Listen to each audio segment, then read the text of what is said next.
Hello, everyone. Good morning, good afternoon, good evening, when all present here. Let me introduce myself, Professor Dr. Pratik Rajan Mungekar. I'm a scientist, professor, counselor, global educator, published author, and international speaker. So today in this conference, I'm going to cover three topics: chemical, biological weapons, and bioterrorism. So I'll begin with chemical, biological weapons. So the spread of nuclear, biological, and chemical weapons in the world have heightened tensions between allies and foes and led to increase in potential threats in global politics. So the numbers of countries that have nuclear, chemical, and biological weapons have reduced drastically due to the ability of countries to curb or reduce their inventories, and have also been necessitated by the signing of Nuclear Proliferation Treaty, which is NPT. So countries in the Asian continent have always demonstrated the desire to arm themselves, and it is for this reason that Asia has a lot of states with nuclear, biological, and chemical weapons, which we called it as NBC. Unlike nuclear weapons, it is only a dozen of countries which have biological and chemical weapons. However, these countries will increase due to advancements in technology. And the countries that have nuclear weapons in the Asian continent are India, Iran, Pakistan, Israel, China, and North Korea. So all of these countries, it is only China and North Korea who have signed the Nuclear Proliferation Treaty.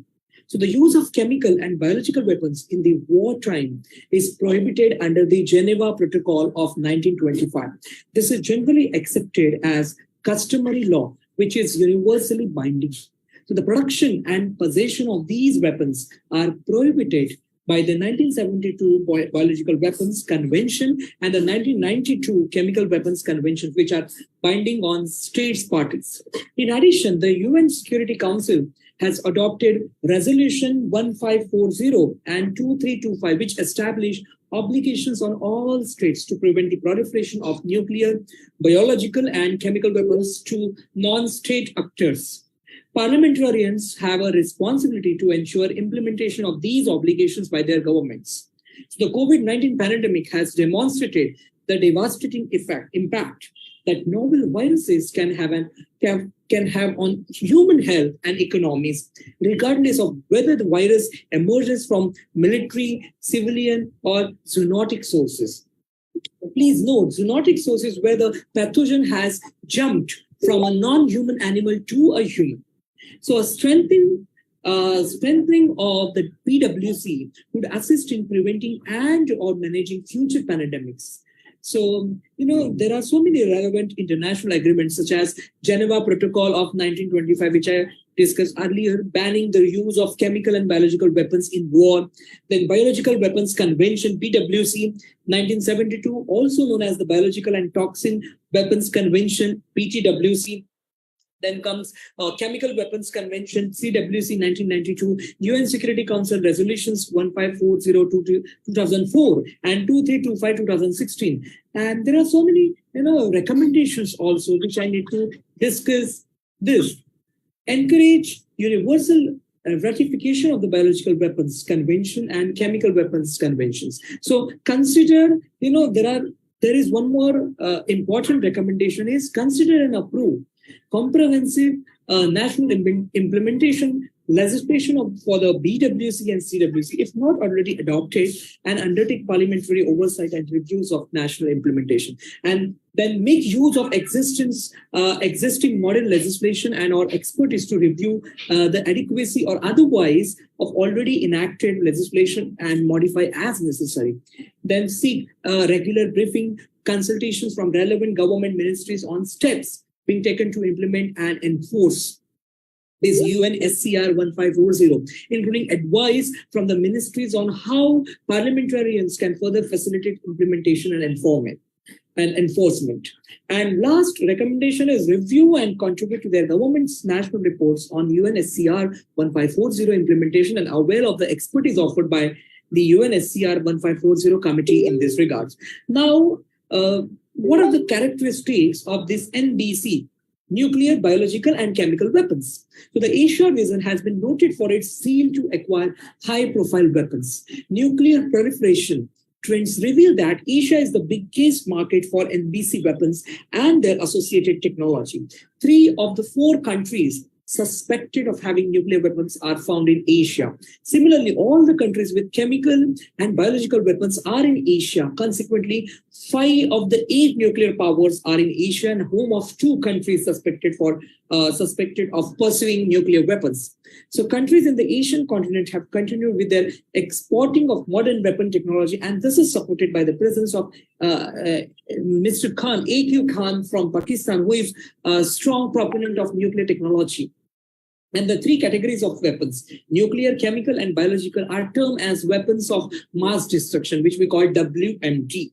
So weapons of mass destruction in Asia have created tension in the entire world because of the fact that they may be misused due to lack of liberal democratic governments, political instability, totalitarian governments, and the notion that modern terrorism is synonymous with Muslims, who majority of them live in Middle East and Asia, which may result to the risk of lack of command and control over the NBC weapons and assets. So analyzing the characteristics of these NBC weapons in the Asian continent can be done along the following lines: pattern of proliferation, supply-demand relationship, impact of these weapons on the world politics and production rate. So on the proliferation angle, whereas nuclear weapons are regulated and protected by the Nuclear Proliferation Treaty, the developments of chemical and biological weapons are unregulated. So states that possess nuclear weapons in Asia and Middle East have been increasing, unlike those with biological and chemical weapons, which have remained unchanged. And in the Asian continent, nuclear weapons have never been used, unlike the chemical weapons, which have been used massively and more than any other part of the world. So biological and chemical weapons were used in the Yemen civil war. It was used by Saddam Hussein regime against the Kurds, and it was also used in Iraq-Iran war of 1980 and 1981, whereas all countries with chemical and biological weapons have signed the Chemical Weapons Convention, CWC, and Biological Weapons Convention, BWC. Apart from China, the other Asian countries are not party to this NPT. So the chemical and biological weapons can be far more dangerous and suicidal for the lives of millions of people than nuclear weapons. The chemical and biological weapons stand in a class of their own as they exercise their effects solely on living matter. So the idea that bacteriological weapons could deliberately be used to spread diseases generated a sense of horror. And the potential for developing an armory of chemical and bacteriological weapons has grown considerably in recent years, and these weapons leave a lasting impact on humanity. So were these weapons ever to be used in a war, no one could predict how enduring the effects would be and how they would affect the structure of society and the environment in which we live. So this overriding danger would apply as much to the country which initiated the use of these weapons as to the one which has been attacked, regardless of what protective measures it might have taken. So already the Geneva Protocol of 1925, as I discussed earlier, prohibits the member nations from resorting to the use of chemical and biological weapons. Notwithstanding the Geneva Protocol, the United States of America made a very extensive use of herbicides during the conflict in Vietnam also.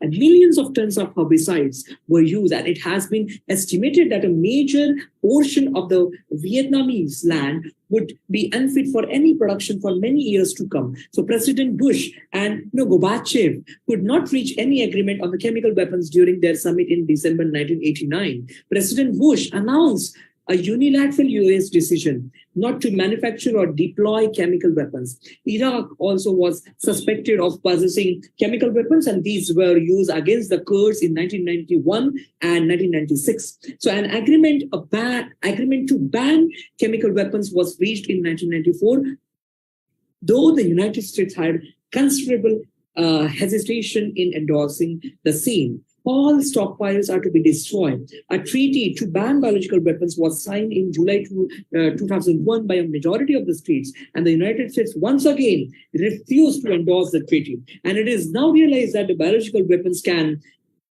exterminate the world.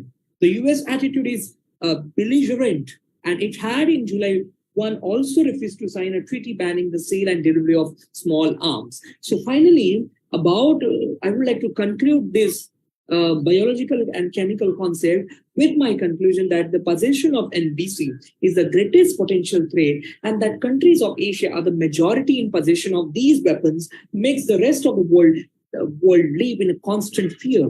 Of the three kinds of weapons, it is the nuclear weapons that are considered the one with massive damages.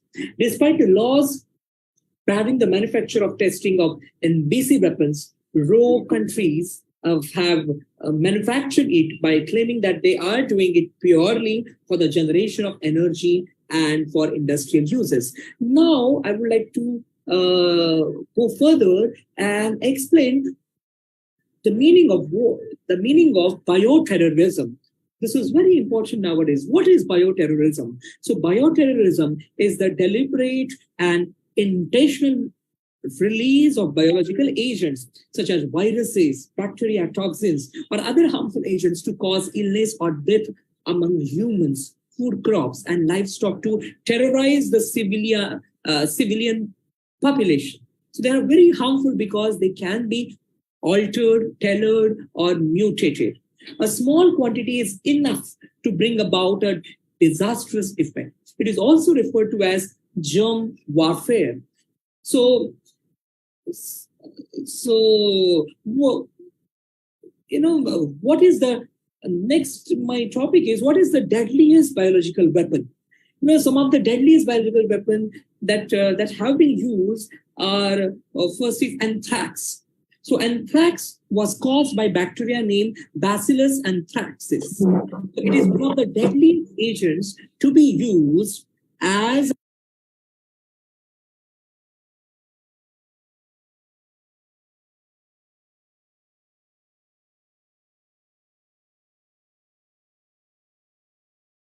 Brother, will you please unmute yourself? Yes, good evening, everyone. How are you? Hello. Can I continue? Hi, how are you? Yes, continue. Please continue. Yeah, please. Okay. Okay. So next weapon is botulinum toxin. Okay. Can I repeat the previous one? No, continue, brother. Continue. Okay. Everything is okay. So I was explaining what are the deadliest biological weapons. First is anthrax. Anthrax was caused by Bacillus, one of the bacteria, Bacillus anthracis, and it is one of the deadliest agents to be used as a biological weapon. It has been used with food, water, spray powders, and it is completely tasteless and odorless. Second is botulinum toxin. It is caused by naturally formed bacteria called Clostridium botulinum. It can be used by contaminating food and water, and it was known to be used by Japan on prisoners of war during the occupation of Manchuria. Then next, very deadliest biological weapon is Francisella tularensis. So as per a former Soviet Union scientist, this was used as a biological weapon against the Nazi army of Germany by the Soviet Union army in the Battle of Stalingrad of World War II. And last biological weapon is aflatoxin. So Iraq had produced and deployed different weapons with this aflatoxin, and it was noted by the United Nations Special Commission in 1995. However, it was destroyed during the Gulf War. Now, how is bioterrorism more dangerous compared to other forms of terrorism? So bioterrorism is dangerous because there are 6 factors. Biological agents are attractive tools of terrorism as they are relatively easy and inexpensive to obtain. The virus can be easily disseminated. Third, it can cause widespread fear and panic beyond the actual physical damage. It can cause then the risk of massive destruction of life is too high. They can be used in very minute quantities, but the effects are life-risking. And last is their presence cannot be detected faster as they take time to develop and cause widespread and disastrous spread. Now, what are the types of bioterrorism agents? There are 3 types of agents used based on the ability and extent of damage that can be caused. There are 3 categories, category A, B, C. Category A, high priority agents, example, anthrax and Ebola virus. Category B, moderate priority agents, example, brucellosis and Q fever. And category C, low priority agents, example, yellow fever virus and hantavirus. So biological and toxic weapons, there are so many conventions regarding this. So according to Toxic Weapons Convention 1972, this agreement was signed in 1972 and it came into force in 1975. So as of 2022, there are so many countries, more than 109 countries have signed the treaty, and 183 nations are party to this treaty. So Tanzania was the most recent country to become a party to the treaty. It was the first multilateral disarmament treaty to ban the production of biological weapons. And it bans the nation from producing, stockpiling, acquiring, or retaining biological agents that can be used as weapons. So India ratified this treaty in 2015, and the state parties review the operations of this treaty at the review conferences, and so far 8 review conferences have been held. So the 8th review conference was held in 2016 in Geneva. It was a disappointing conference as they could not achieve any meaningful outcome. Sorry to say, but the next review conference, that is 9th review conference, will be held in Geneva, which was held in Geneva in 2021, last year. So that was quite successful. And and lastly, I would like to conclude with one question: what is the aim of bioterrorism? So the goal of bioterrorism is usually to create fear and to intimidate governments or societies for the purpose of gaining political, religious, and ideological goals. So bioterrorism may have a different effect on societies than would weapons such as explosives. And lastly, I would like to take one example of bioterrorism, and then I'll finish my talk. So one of the first recorded uses of biological warfare occurred in 1347 when Mongol forces are reported to have